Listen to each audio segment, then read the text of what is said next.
안녕하세요. 김영민 변호사입니다.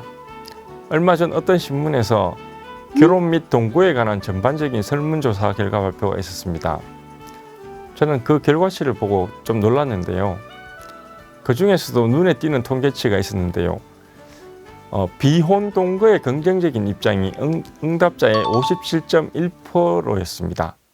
특히 20대와 30대는 70%를 넘어서고 있어 좀 많이 놀랐습니다.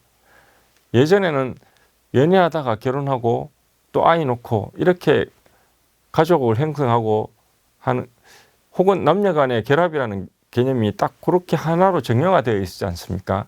그런데 요즘은 아주 다양한 형태로 나타나는 것 같습니다.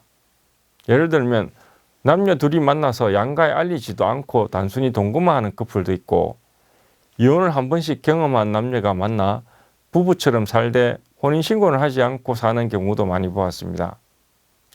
최근에는 결혼식까지 하고도 혼인신고를 미루는 경우도 있던데요. 왜 그러냐고 물어보지는 않았지만 같이 살아보고 확신이 들 때까지는 혼인신고를 미루는 계획이 아닌가 그 막연히 한번 짐작해 보았습니다. 앞에서 말한 설문조사에서도 약 40%는 혼인신고를 하지 않는 것에 대해 긍정적인 대답을 했고, 나머지 60% 정도만 혼인신고가 결혼의 필수 절차라고 생각한다고 답하였다고 합니다. 자, 이렇게 다양한 방식의 남녀 결합 형태가 생기면서 법적으로도 다양한 문제가 발생합니다. 우선 알아두셔야 할 것은 우리나라는 법률혼주의를 택하고 있다는 것입니다. 혼인이란 혼인의 실체를 가지려는 의사의 합치와 혼인신고, 이 두 가지 모두가 이루어졌을 때 비로소 법적으로 혼인이 성립되었다고 보는 것입니다. 그리고 법적 부부로서 인정되어야지만 제도적으로 강하게 보호됩니다. 그런데 요즘 현실의 남녀 간의 결합 형태를 좀 단순하게 유형화해 보면 연인 간의 동거하는 관계, 그 다음에 사실혼 관계, 법률혼 관계로 나눠볼 수 있을 것 같습니다. 각 형태마다 법에서 보호하는 정도도 다른데요. 일단 연인 사이의 동거인 경우, 이럴 때는 헤어질 때 위자료나 재산분할 청구를 할 수 있을까요? 당연히 없습니다. 그냥 남녀가 같이 살았다, 동거했다 이런 사실 자체만으로는 아무런 법적 보호를 받지 못합니다. 그리고 상대방이 외도를 했다고 해서 특별히 위자료를 청구할 수 있는 것도 아닙니다. 적어도 사실혼 관계로 인정받아야 어느 정도 법적인 보호를 받을 수 있습니다. 사실혼 관계가 인정되면 한쪽이 잘못했으면 위자료를 청구할 수도 있고, 헤어질 때 같이 모은 재산이 있다면 재산분할 청구도 할 수 있습니다. 그래서 가끔 이런 문제가 발생하기도 하는데요. 남녀가 혼인신고는 하지 않고 오랜 기간 같이 살다가 헤어질 때 재산이 자기 명의로 되어 있는 사람은 우린 그냥 좋아서 같이 산 사이지 사실혼 관계까지는 아니야 라고 이렇게 주장하고요. 반대로 상대방은 우리가 이렇게 오래 살았는데 왜 사실혼 관계가 아니야 라고 주장해서 다툼이 발생하기도 합니다. 이러한 소송을 사실혼 관계 존재 확인의 소송이라고 합니다. 사실혼은 말 그대로 혼인 신고만 하지 않았을 뿐 부부와 같은 실질을 가지고 생활을 해왔어야 합니다. 그런데 그냥 동거를 오래 했다고 해서 무조건 사실혼으로 인정해 주지는 않습니다. 사실혼 관계를 주장하는 책에서는 우리는 이러이러하게 살아왔으니 사실혼 관계가 맞습니다 라고 증거를 내서 입증을 해야지만 소송에서 이길 수 있습니다. 예를 들어 결혼식을 했으면 결혼식 사진, 그리고 신혼여행을 갔다 왔다면 신혼여행 사진 등, 근데 대부분 결혼식까지 올렸다면 사실혼 관계를 인정해 줍니다.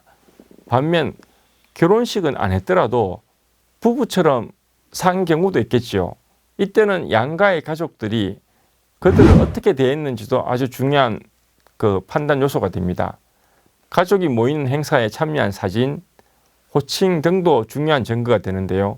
그래서 이런 사진, 주변의 진술 등을 증거로 제출해서 사실혼 확인 재판에서 이길 수도 있습니다.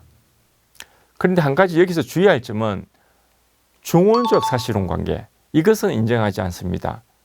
즉 법률상 부인이 엄연히 있는데도 불구하고 다른 여성과 아이를 낳고 양가 행사에 같이 다니고 또 외부에서 사모님이라고 인정해 주더라도 그 관계는 사실혼 관계로 인정될 수는 없습니다.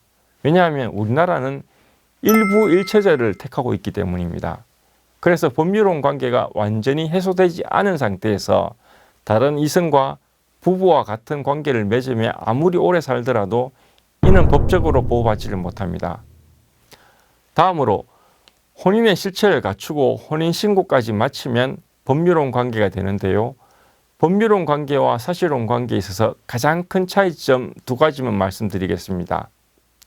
바로 상속권과 혼인관계 해소에 관한 것입니다. 첫째, 사실혼 관계는 아무리 오래 같이 살고 심지어 아이까지 낳았더라도 사실혼 배우자는 상속권이 없습니다.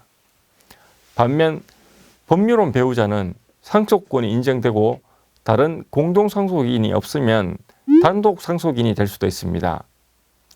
다만 요즘은 사실혼 배우자도 법이 많이 개정되어서 유족연금 등 일정한 경우에는 예외적으로 법률혼 배우자와 동일한 권리가 인정되는 경우도 있습니다.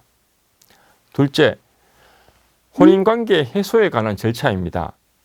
제 개인적으로는 이 혼인관계 해소에 관한 절차가 법률혼과 사실혼의 가장 큰 차이점이라고 생각하는데요. 법률혼의 경우에는 아시다시피 이혼이라는 절차를 거쳐야 합니다. 민법에서 정한 유책 사유가 없는 이상 어느 한쪽이 이혼하고 싶다고 해서 마음대로 이혼할 수는 없습니다. 법적으로 아주 강한 결속력을 보유하고 있는 것입니다.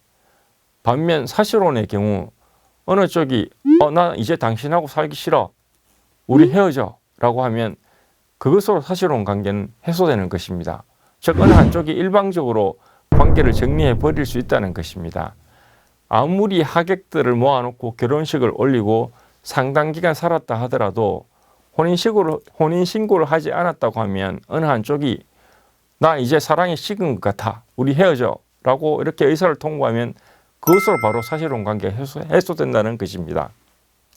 이번 시간에는 단순 동거관계, 사실혼 관계, 법률혼 관계의 차이점에 대해 알아보았습니다.